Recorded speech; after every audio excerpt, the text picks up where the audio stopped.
So, we got a guest. Yes. An exciting guest on the line for us. His name is Joel Gonzalez. He's a producer of a documentary called Firewatch, which is basically the story of burn pits. And if you're not familiar with burn pits, well, you should be, but if you're not familiar with it, burn pits are where they were burning the trash, especially in the Iraq and Afghanistan conflict. Mm-hmm. And when they burn trash, there's things in that trash they burn that we really shouldn't be smelling. And you've heard the stories. I've heard the stories of how these burn pits were placed in places where where you're breathing that in every day. Yeah. So, Joel, are you there on the line? I'm here. Thank you for having me on, guys. All right. Well, tell us about yourself and tell us about this project that you've just finished. It is a documentary, just as JJ mentioned, that really it's like the true story behind the PACT Act and the advocacy group that started it, which is Burn Pits 360, that was started by Rosie Torres and Leroy Torres, just after Leroy got back after serving a tour in Iraq. He was a Texas State Trooper, and he started to show signs of just getting sick and getting ill, and eventually was kind of forced out of his position there as a Texas State Trooper. I'm sure a lot of you are familiar with that story. Mm-hmm. And ultimately, the way I tell the story is that, Rosie, 5'2", Latina housewife says, no, I'm not going to accept that. And I want to find out what's going on. So she goes down the rabbit hole of finding out that hundreds of thousands of soldiers are returning home, and ultimately, within few years are getting sick and dying. They form a Burn Pits 360 with the help of other advocates, like Joe Wilkinson, and ultimately, lead the charge on this, that for 14 years of their lives, have really led the charge, alongside of Susan Zaire, Danielle Robinson, who's the Bill's namesake, the widow of Keith Robinson. And so it's a really great, inspirational, powerful story of resilience, of taking their grief, and just, seeking justice and, and then just, leading with love. And we called it Firewatch. Originally it was called the Burn Pits. But as we were telling the story, as we were going through all the footage that the original filmmakers, Kevin Flaunacker and Kevin Savannah Ma, were originally following them since 2018. So when the project came to me, they already had at least 4 years of footage altogether, and then with the additional footage that I came in to produce, we found that the story was just so powerful that we had to kind of cut it up into 3 episodes. So that's where we are now, and we called it Firewatch again, the military term for standing watch through the night, and it was a fitting metaphor for the story. And we're complete. The film, the 3 episodes are complete. We are looking at combining it into a 110-minute, 120-minute standalone film, and we're excited. But we're just at the stage right now where we're like most filmmakers, get to the stage of legal review and rights and clearances and fair use clearances and things like that. So that's kind of where we're at now, and we're just looking. We launched a campaign on Veterans Day through December 2nd, and we're looking to raise the funding we need to get our clearances in order so that we can roll the film out properly. Well, what's your story? What got you involved in this project? My story, I'm a filmmaker. I've made about 24 films in my career, everything from a small independent horror film to some mid-level projects as well. I did The Long Game that premiered at South by Southwest in 2023, winning the Audience Choice Award. Was number 1 on Netflix in last year, 2024. And but I'm a storyteller. I love telling. I love developing stuff. I love telling stories. The project came to me when I was at a company as a production executive there, kind of looking through and helping them run their productions. And as I mentioned, the 2 original filmmakers, Kevin and Savannah, had brought the film there, or brought their footage there, in trying to figure out if there was a way that this company can participate or support them. I advocated for the film, and ultimately it didn't stay there. I had left after my contract was up, and that's when I started my company, Untold Content Group. And they sought me out about a year later, about almost close to a year later, and they still hadn't really done much in the terms of really getting the film put together. And that's kind of when I just came on board as a producer, and then and started leading the project. But my background is I'm born and raised in Southern California, and father of four, and I just love filmmaking. That's my passion. It's just telling stories that's why I call my company Untold Content. But this is a powerful story that, to be frank, most Americans really don't know anything about. And I'm sure that's part of the challenge in making this is how do you introduce a very kind of a complex topic that most, if you haven't served, you don't really understand. And how do you make it in a format that hopefully most Americans can see and say, you know what, this is a story that needs to be told. Yeah, I mean, that's a good point, and I'll be honest with you, even the challenge we have with the small campaign we're running now, it's, we're telling people we had a documentary. Everybody knows veterans, right? Everybody knows soldiers. Everybody says, thank you for your service. Yes. But when it comes down to it, and to be honest with you, when the film was first brought to me, there at the company, the thing that drew me in first and foremost was that the information that I was hearing that these soldiers were coming home sick and dying, and ultimately not getting the benefits or qualifying for the benefits or being denied the benefits that they so rightfully so deserve. That's really what caught my attention. So, and a lot of us, I wrote an op-ed here for our local paper here for Veterans Day, where I talk about that, thank you for your service.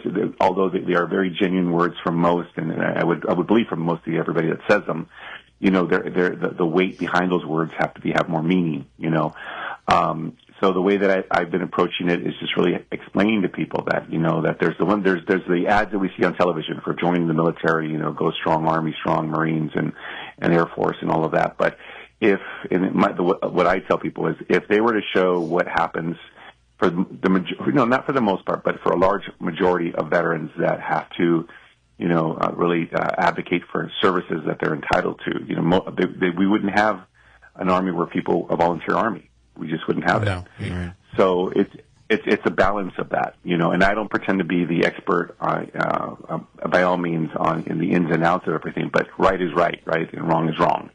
And I just think that when a young man or woman, sign on that dotted line, they are writing a blank check. That's actually a quote that we straight from Leroy Torres himself. And he's like, we were writing a blank check, and we should be taken care of for that afterwards. So you are correct. Like, not a lot of people understand things, the ins and outs of how the military work, but I think we all understand the importance of veterans, right? They're not a partisan issue. They're a partisan topic, right? They're an American promise. And I think for me, this documentary, yes, it talks about the toxic exposure to burn pits, Iraq and Afghanistan, but it also, I hope for it to be a spark for a continued conversation and an accountability for the negligence that happened and is still happening. Because as you guys know, we have Fort Lejeune, we have Red Hill, and countless other things that are happening that kind of just go under the radar, and unless somebody makes noise about it. So as I said to Rosie and to Leroy and to the rest of the team, as well as JJ, that I want the film to serve as an advocacy piece for groups like Burn Pit 360, so that they can continue the conversation and keep pointing out the negligence that is happening. And that's one thing we were talking about, Joel. This is JJ. And I was talking to Jerry about this. And it's especially important in our climate right now, where there may be a narrative where veterans are taking advantage of benefits or that they don't deserve them.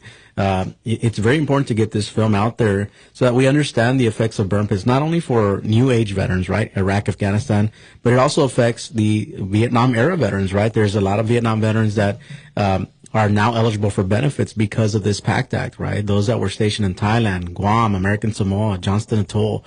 So there's a lot that comes within this PACT Act that affects all of us. And there may be even a narrative that they may want to take away the PACT Act, right? There's been that talk too. We're $40 trillion in debt, and we can't afford it anymore, and all those stuff that we hear.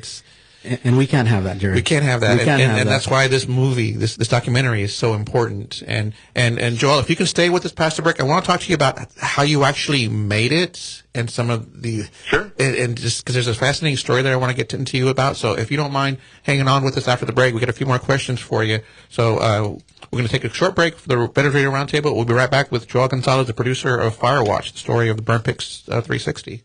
Sorry about that. Welcome back to the Veterans Radio Roundtable. Hey, Joel Gonzalez is with us. He's a producer of a documentary called Firewatch, which I love the name. I love where the emphasis behind it, because every person in the military, you say, hey, go stand Firewatch, for going, okay, no sleep for me tonight. But, I mean, it's an important job. So, Joel, are you still there? I'm still here, guys. All right. So, we do want to let you know that this documentary we're talking about, we're going to be showing it here at the Veterans Roundtable next time on Thursday at 10 o'clock. Yep. So what you're hearing us talk about, you have a chance to actually see a 20-minute preview of it, because it's not ready for like full release, correct? Right. So but we're going to show it's ready it. for full release. Oh. It's just we're just trying to get the legal review. Right. You guys are going to be watching a 20-minute a selection of 3 very powerful interviews with our introduction of episode 1. Yes. And Joel, you know, I saw this preview at the gala in Austin, with the Merpers 360 gala, and I'll tell you, I'm an Iraq veteran. I'm a combat Marine in Iraq, and I was exposed to these burn pits. But you know, the rawness, the feeling that this film gives off, I feel like veterans need to experience it. They need to see it firsthand, because yeah, we can talk about burn pits, but do you really understand what it did to us? You know, it's our Agent Orange, essentially. And Joel, how do you as a producer filmmaker, how do you make that? That's what I was going to ask you. How do you actually put that into a documentary like this? What's the process behind that? If I understand the question, like how do we The convey emotional? that? How do you incorporate the emotional part of it and not? Yeah. It still tell the story, and how does I know that's a powerful tool you have with this. You know, and thank you for that. Thank you for that question. And JJ, yeah, a lot of people that watched it there at the Gala of Valor, you know, was the first time, and I have to just share that it was the first time that we actually got to see it outside of our own circle. You know, if you're working for something, at that point we had been, you know, in the editing bay literally for 2 years. You know, cutting the footage down, going through, you know, shooting additional interviews, you know, with John Stewart, John Field, other individuals. And to see it at that form, you know, and at that point, you know, it's color corrected, it's sound mixed and everything. I'm like, okay, we're going to put this out there. And to see the reaction and the ovations and the applause and the tears, you know, it wasn't a sense of like, oh, I made them cry. It was a sense of like, okay, this has meaning. This is landing the way it needs to land. And the way that we came about that is, you know, I'll be honest with you. I mean, we had over close to maybe 600 hours of footage that had to be gone through by our director, editor, Hector Felix, and co-director Kevin. You know, and what we found was, and one thing I kept telling them, you know, it's a massive amount of footage, you know, and my mom used to always say, you know, when you're going to eat a big piece of steak, you know, how she would cut it up for you, you know, and then just eat it in pieces, right? We said, look, let's just cut it up, and let's cut it up into a multi-episodic. But what was our driving force was, let's just tell the humanistic story, the story of Rosie, the story of Leroy, the story of Susan, the story of Danielle, John and John, how they came into the picture, and the other advocates like Tim Jensen, you know, from Grunstyle, how he came in and he was a big advocate for it. And we found that, and one of the sayings that I've always heard was, you tell the story of a desert through a grain of sand, right? Through one grain of sand, you understand the entire desert. So that's what we stuck to. It's like, what were the human emotional moments here, the stories of resilience, the stories of almost suicidal feelings that Leroy went through, where Rosie tells a story about how she had to battle with Leroy because of these cluster headaches he was suffering from, how she had to battle, you know, and if you know Rosie Core, she's not very tall, you know, and she's wrestling this rifle out of his mouth, you know, and their dog, you know, and his service dog Hope jumps in and actually rips like Leroy's pants and knocks him down. Those are the things that I think universally, you know, if you have served, or, you know, whether it be Vietnam or Korea, the Korean War, or these conflicts, it's a lot of soldiers come back with that, you know, PTSD or other elements that just they can't take it, right? So for us, it was just, we have to strike on those chords, and I mean that from a creative point of view, meaning that's how you have the audience engage with it. Whether you served or not, you understand what it is to feel down. You understand what it is to feel, you know, that what do they say, the cards are stacked against you. So that's really what our focus was. And I think once that Hector and Kevin got into it and really found their groove, they were really able to pull that story information out and really kind of deliver that message that we were going for. And Joel, you know, I want to be honest with you, and I want to be honest with the audience. This film is going to be raw. It's going to be raw. It's going to hit you, but you need to experience it, and they need to understand what came with all this, right? And so I think y'all did very well in doing this. And I know we talked about this, Joel, offline. You know, do we want the raw one, or we don't? No, we want the raw one. We want the veterans to understand exactly what that spouse felt, or what that veteran went through, what Leroy and Rosie went through. I mean, we want it in its rawest form so that they understand it, so that they feel it, and they can, you know, share share this with anyone that they possibly can, because we need to get the word out. If it's going to affect benefits, you know, we need to get ahead of it way in advance. The danger is the complacency here, because the PACT Act, for the most part, was a victory. Rosie and Leroy won. The service members who suffered burn pits, we've won. We have help now, but it can be taken away. And we feel like in this climate right now, something that we worked so hard for, if you don't keep protecting it and emphasizing its value, some lawmaker who doesn't know any better, who wants to make a name for themselves, can say, well, the vets don't deserve it anymore, and get rid of it. That's why what you've done is so terribly important, and why the timing of it actually is really important. Yeah, and it's happening now. I mean, it's happening now. I can't share much more information than that, but I've been privy to some information through Rosie and the advocacy work that they're doing, that they are looking at certain aspects of the bill and trying to remove certain things, and certain qualifications, and certain types of cancer that are being kind of discussed about, you know, well, this doesn't qualify anymore. So, you know, it's almost like, you know, when you win a battle, but it was a battle that you shouldn't have had to fight in the first place. So really, you're just at the starting point. That's what I think. And I think that's what the PACT Act passing in 2022, I mean, years of service by Burn Pit 360, by Rosie, by Leroy, by all the advocates that pushed it there. But at that point, like you said, it's just the beginning, and to hear, you know, what the advocacy work, the continued work to make sure that veterans know that they qualify, or to find out if they qualify, to get on the registry, you know, to make sure that the education is out there on this and what they're entitled to. That is still ongoing work, and that's why for us, you know, as a producer of this film, along with my other producers, we've said that this for us at this point, this film is to serve the advocacy, you know, and the advocacy will amplify the film, you know, and our goal, and I just want to mention of that, is through the traditional Hollywood system, I know that I've already have a challenge ahead of me, because I've already had preliminary talks. You know, everybody says, oh, this should be on Netflix. Yeah, this should be on this and that. I was going to ask you, my very next question is how do you get the word out? How do you spread this, the message of this film out? I know you can't say too much about it, but is that a struggle that you're fighting right now? Yeah, it is a struggle we're fighting right now. I'd be happy to tell you about that part, because it's you know, I'm talking to executives, you know, at those different streamers, you know, and for them it's well, what's the scandal? They want celebrity scandal. They want IP. They when it comes to a documentary like this, there are very little places that we can take it that have the power or the means to release it widely, you know. So we haven't had the best conversations, but again, if we continue to have the support of the veterans community, like your group and other groups throughout the country, then there is no need for that. Whether we get into South by Southwest or Tribeca, because these are the two festivals that we submitted to episode 1 to, whether we get into those or not, my goal, and again, you know, and I put this in God's hands, is that we're able to roll this film out independently, you know, with some small sponsorships, and get this city to city, and just have, you know, four wallet, as they call it, where we're booking out the theaters ourselves, we're pre-selling tickets, and then we're taking it to every city you know, where the majority of these veterans, whether they were exposed to burn pits or not, whether they, you know, but they understand the importance of serving military service, that we get the film in those markets. And from there, we make the noise, right? And then when you make the noise, Hollywood always comes knocking, guys. That's just the plain old truth. So that's our goal, you know, unless something changes where someone steps up. But I've had meetings with individuals that their faces are just glossed over when I'm talking to them about the burn pits or 9/11 and toxic exposure, and I'm shocked at the lack of empathy. Yes. Yeah. And thank you for that, Joel. I just want to push this before we go on the break. But so we're going to be showing it here at the Veterans Roundtable, the meeting at Del Mar Center for Economic Development. And again, Joel, we're the third in the nation, right, to be able to see this, right? The third venue, in a sense, that's going to be able to see the Firewatch preview documentary. Yes.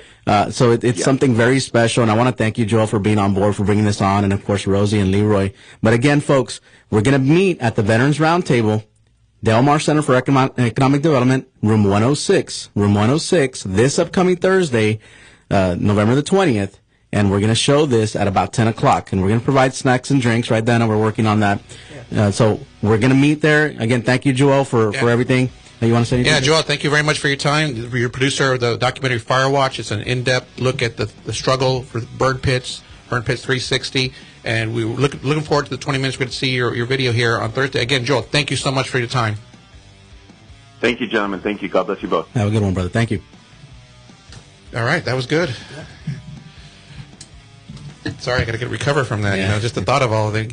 So we got a few seconds left.